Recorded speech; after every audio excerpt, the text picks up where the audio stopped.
Le point suivant, c'est le point de la gestion des déchets. C'est un point qui est pour moi très important. Et pour moi, c'est évident que le tri sélectif des déchets organiques, bon, maintenant en Suisse romande, il y a maintenant cette nouvelle taxe des déchets qui vient d'arriver. Donc c'est très actuel ce thème, hein. Et le tri sélectif des déchets et la transformation en compost est un facteur essentiel dans la gestion de la fertilité des sols et la santé des plantes. Et ceci de plus en plus, maintenant qu'on a de plus en plus d'exploitations qui n'ont plus de bétail. Alors à ce point de vue, un compost de qualité agit à plusieurs niveaux. D'une part, c'est clair, il amène des éléments fertilisants dans le sol, des macros, des oligo-éléments. Il amène aussi une matière organique stable dans le sol. Ici, il y a différents travaux qui ont été faits dans le monde entier, des travaux de longue durée avec du compost ou du fumier composté. Et tous ces travaux ont montré une augmentation du taux d'humus entre 3 et 20% dans les sols, suivant le type de sol. On améliore aussi la structure du sol. Par exemple, les essais compost-diffusion ont montré en moyenne une diminution de la densité du sol de 6%. Et on a aussi remarqué dans des essais qu'on a fait au Feeble, dans une plantation de pommiers, on avait fait des différentes parcelles avec et sans compost. Et le paysan a dit, chaque fois qu'il arrive sur la parcelle avec compost, il peut mettre une vitesse plus grande à son tracteur, ce qui montre bien que la résistance du sol au travail est moins grande, donc le sol est plus meuble. On améliore aussi évidemment la pénétration et la rétention en eau dans les sols, parce qu'on améliore la structure du sol aussi. Et ici, il y a différents travaux qui ont montré une augmentation de la réserve en eau des sols après apport de compost pendant plusieurs années, entre 3 et 25%. Évidemment, ça dépend des sols. Dans un sol très sablonneux, vous aurez une influence plus importante que dans un sol lourd qui a de lui-même une bonne rétention en eau des sols. On a une réduction de l'érosion, ça c'est aussi très intéressant. On a des travaux intéressants qui ont été faits en Allemagne sur la signification de l'érosion éolienne. Ils ont mis des parcelles avec et sans compost, et après ils ont fait des souffleries, des canaux de soufflerie comme on fait pour tester les voitures, et puis ils ont envoyé de l'air dedans.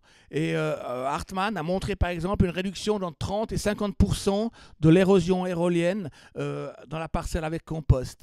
Et De Vos, ça fait un peu différemment. Donc Hartmann a mis la même quantité d'air dans les deux canaux. De Vos, ça fait différent. Il a regardé pour avoir la même érosion, combien d'air il faut envoyer. Et puis, il doit mettre beaucoup plus d'air. Donc, Beaufort, c'est la force du vent. Il doit mettre beaucoup plus de vent dans la moitié de sol avec compost pour avoir la même érosion que dans le sol sans compost. Donc, un point essentiel aussi, c'est bien de voir que le compost ne va pas résoudre tous les problèmes. Avec le compost, on ne va pas supprimer complètement l'érosion, mais on va la diminuer fortement. La même chose pour l'érosion du halo. Différents travaux ont montré une très nettement diminution de l'érosion du halo grâce à la meilleure pénétration de l'eau dans le sol. On a aussi un effet positif sur le pH du sol. Et puis, un point important, c'est l'équilibre biologique des sols et la protection des plantes contre les maladies qui est améliorée avec les composts. Et là, je vais m'étendre encore 3 minutes là-dessus, parce que c'est un point important et qui est assez peu connu. L'effet direct du compost sur la biologie des sols, elle est d'une part avec des effets indirects, parce qu'on améliore les propriétés physico-chimiques du sol, et on amène aussi à manger pour les micro-organismes du sol, et puis on a un effet direct par l'apport des micro-organismes qui sont dans le compost et qui améliorent les micro-organismes du sol. Donc on améliore de manière générale l'équilibre microbien du sol, et on augmente aussi l'activité biologique du sol. Conclusion, quel sol pour notre avenir ? C'est clair que seuls les sols fertiles et vivants peuvent nous permettre de nourrir l'humanité. Ça signifie des sols riches en humus et en biodiversité, comme l'a déjà dit aussi Bernard. Et puis ces sols ne font pas que nous nourrir, ils jouent aussi un rôle important pour l'équilibre écologique de la planète, l'assurance d'une eau potable en suffisante quantité et aussi des conditions climatiques adéquates à notre civilisation. Et puis que faire des routes et de l'énergie produite si on n'a plus rien à manger ? Et donc c'est nous qui sommes responsables pour nos sols, et nos choix de gestion pour l'agriculture et nos ressources sont la clé pour notre avenir.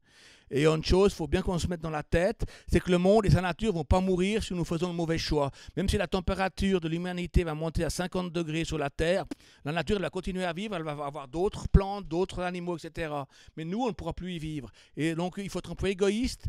Et la protection de la nature, c'est égoïste, c'est pour c'est pour que nous puissions survivre et pas pour que la nature survive. La nature, elle survivra de toute façon.